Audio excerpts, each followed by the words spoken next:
Hello there, hi and welcome back to my channel. My name is Aaron and I am a Year 11 GCSE student as well as an entrepreneur on the side. In today's video, I'm going to show you how you can turn this simple folder into your organisation best friend for your GCSEs or your A-levels. Stay tuned. So in case you haven't already noticed, my channel is big on organisation for students. Organisation for students looks in many different ways, whether that's organising your homework, your files, your folders, or even organising your online space, which we'll be talking a little bit more about in a later video. But in today's video, I'm going to show you how you can, like I said in the intro, turn that simple folder into a subject folder for your GCSEs or A-levels. But before we get into any of that, it's really important to discuss why subject folders are so good. Oftentimes we are assigned homework or quizzes or worksheets to do over a certain period of time, for example, the Christmas holidays, and we don't know where to put it. We don't want to stick it in our books because it'll make it look messy. We don't want to stick it in our books because it'll affect the pages that are used. So subject folders help organize our work, our checklists, and anything that we need for a certain topic. Now, there are a range of things that you can have in your subject folder. The templates that I've given you are really simple, nothing special, nothing fancy, just the simple subject and a few dividers that you can use. So in terms of the covers, I'm going to show you on my computer in a minute. In terms of the covers, again, you can use them for the actual, if I show you, the actual like plastic part here. The actual plastic part here to stick it on here and then have the dividers a few pages later. And the dividers help split up different parts of the subject. Now, these dividers are going to vary. That is why, if you have any dividers that you specifically want, you can reach out to me in the email below. I will happily send them to you if you have purchased the templates, because everyone's needs are different. They're all going to want different dividers for different subjects. Now, in terms of the covers for the subjects, I have thought of quite a few. I've looked at A-level subjects as well as GCSE subjects. But again, if I am missing any and any that you need, please don't be afraid to reach out, send me an email and ask me to make them for you. So I'm actually going to, I've shown you this a few times now, but this pink folder, now, cheap, so cheap. You can get these on Amazon, which is the more expensive option. You can buy them in bulk. You can go to Poundland in the UK if you live in the UK, or you can go to Home Bargains. They're really cheap to grab. Again, I would recommend having one of each for these, even if it's not for all of your subjects. I think your GCSE options at least should have their own individual folder because it helps a lot. Now, there isn't a set type of folder that you can use. You can use one like this, which just has Polly Pockets, or you can use like the binder folders, the ones that have the rings that clip on. They're also really nice. They are just going to be a little bit more pricey. So I'm going to get started and I'm just going to show you how I'm going to make a folder for my biology class. This is just a generic example. Obviously, if you had multiple folders, then you're going to want to print multiple pages. But the first thing I'm going to do is I'm going to open up the file. Now, this is also kind of a little bit of like a tutorial video to show you how to use these covers and dividers. So I'm on a Mac. It's going to work the same if you're on Windows, but we can just get straight into it. So when we open up the actual folder itself, it's just going to have one file. I like to keep all my files in one place. No hassle for anyone. It's just no time. So I'm going to open it, and it's going to open in your default something called a PDF reader. Now, don't worry, most computers come with these, so you don't have to worry about like, oh, I need to download this, I need to download that. No, you don't. You know, your computer should have it already. So it's going to open up in your default PDF reader, and mine is Adobe, but the thing I'm going to do is I'm going to come here and I'm just going to click fit to one page. It helps me see things better.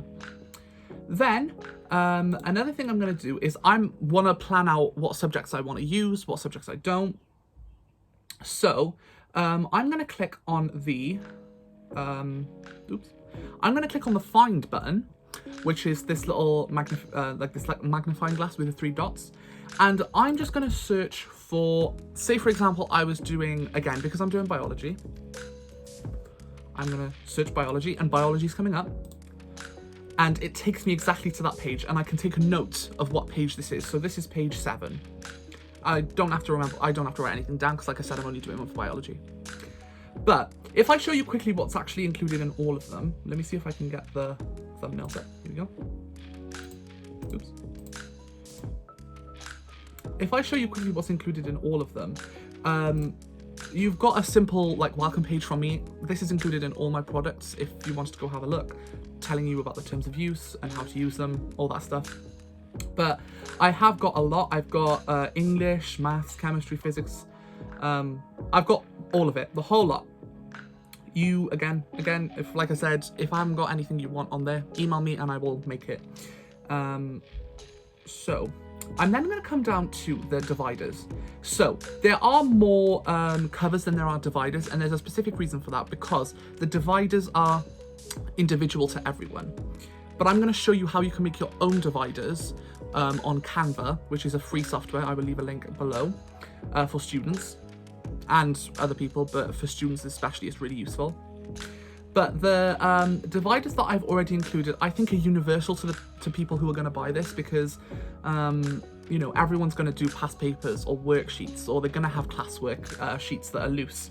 So I'm going to look at the dividers that are included here. So I've got gradebook, which is obviously for your grades. I've got topic lists, so I always include a checklist for each of the subject topics. I've got flashcards, worksheets, homework, and past papers. So in total, that is what, 33, 38. That's about 5 dividers in total, which I think is okay. You don't need many dividers, because really you're not going to think of much else than this.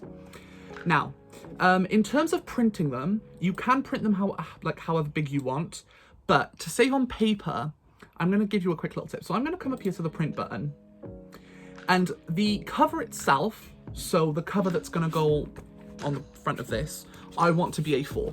So I'm going to print that off first. So I'm just going to come, make sure it's selected on size. I'm going to come to pages.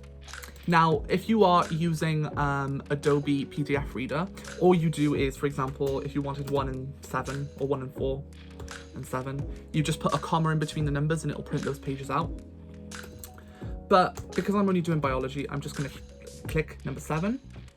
And I'm going to, so there's a little bit of a white border around it, because I've got a ruler and some scissors, because I want to cut around it. I don't want it to fill the full pink, because I still want to like tape it on and glue it on. So I'm going to come to custom scale, and instead of 100, I'm just going to go down, see what 70 looks like. Okay, 70 is okay. What about 80? Okay, we'll go with 78. 78 seems like a good size. Actually, I changed my mind. Again, a lot of this is just playing around and seeing what you like and what you think is going to fit. So I'm going to go with 80. And then I am going to just press print. And a little notification will come up to say so-and-so is printing. Now, if I go back to the dividers, whilst that's printing in the background, you'll probably be able to see it. If I go back here, I'm going to look for the dividers. So I want 33 to 38. And this is where my tip comes in. For the dividers, don't print them out on full sheets of paper if you are using a binder like this that's got poly pockets, because that's going to waste paper, and most importantly, it's going to waste poly pockets as well. To print these off at a smaller size, again, you are literally, all you're going to do is just come into the custom scale option, and you're going to go down to around 40. I found that 40, maybe 50, let's go 60 actually. You're going to come to around 60. I found 60. Anywhere between 40 and 60 is a good amount of scale. And I'm just going to make sure that the it's not double-sided. So it is not, because there's no option here to say it is. And I'm just going to click through and make sure that I've got all the right ones. Perfect. And I'm going to click print. And I'm going to go and grab them now, and I will be back with you in a second. My cover printed, and I also have my my dividers printed. And actually, I was thinking about this, and I probably should have edited this out, but I'm going to be completely honest with you guys. So I was going to say to cut around the the gradebook options, or like the divider options, so they're smaller. But thinking back on it, what's the point? You can just like slide in more pieces of paper in the back, so you don't have to just use one Polly Pocket for this specifically. So I think that makes a little bit more sense. We're just gonna get straight into it. I'm gonna start off with the cover. So I'm gonna put the dividers to the side. And the cover, like I said, I didn't print it out. I didn't print it out full-sized to the piece of paper because I wanted some room to like stick tape so I can towel the end of the paper basically. If you are wondering, yes, I'm using a ruler because I cannot cut straight with scissors. I don't know why, it's just I've never been able to do it. Come to think of it, I don't know if people can. So, there is my cutout cover. And I'm also going to literally just place it onto here. What you will find is some binders have like little inserts that you can actually insert a cover into, which is really, really nice. So you don't have to like scale it or anything, just print it off as it is and slide it in. Mine doesn't have that, so I'm just resorting to sticking it on the front. And I also have your best friend tape. I would say use glue, but honestly, I prefer tape so much more. So I'm just going to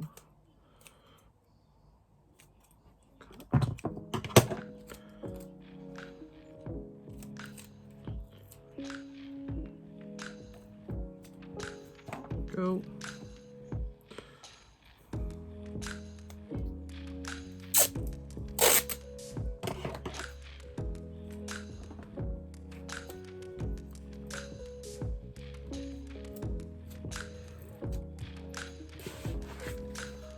So that is the actual cover sort of done. I'm going to go and tape the sides on as well, just so it's a little bit more secure. But if you wanted it to be even more durable, you could actually laminate this if you've got a laminator and just stick it on with tape again or glue. And that way it'll be more secure. But for now, this is how I'm doing it. Now, when it comes to actual folders, the nice thing about them is that you can always move things around if you don't like it where it is. So, for example, I'm going to insert my dividers and I'm going to leave 3 pages in between each of them. But if I'm finding that I need more than 3 pages or 3 Polly Pockets, then I'm actually just going to move them around because it's that easy. So I'm just going to go ahead and I'm now going to insert my dividers. And I'm just going to start with topic lists because, again, that's usually the one that I always have first. A tip on inserting like paper into these particular folders is that you kind of want to like almost give it a little bit of a bend. Not too much, obviously, not enough to like bend the paper, but just so that it will go in to the Polly Pocket. And that is in nicely. And I'm just gonna do that for the rest. Oh, that's it. I have fully formed the subject binder, or the subject folder. As you can see, I've inserted the dividers in, with a few pages in between each. Like, I've got my flashcards, my worksheets, I have got my past papers. So it all really depends on what you're going to be including in the binder, because it's no good me telling you, oh, you have to include this, this, and this, because I do different subjects to whoever's watching this, and you do different subjects to someone else who's going to watch it. So, like I said, I kept the binder dividers simple compared to the covers.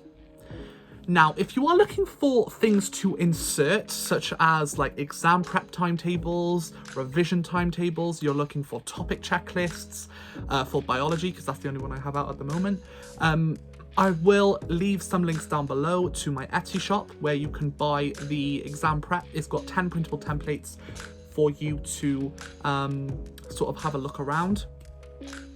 And yeah, that's it for this video, guys. I start school again tomorrow. It's going to be Monday the 9th. And that's when exam season starts. I am going to be making a video going through my plans for January, like digitally planning them on my iPad. with the help of K Digital Studio, who recently released her planner for free, which is incredible. But yeah, I'm gonna do a January plan with me, as well as a goals for the year, so what I'm hoping to achieve. I hope you guys have enjoyed this video. Catch you in the next one.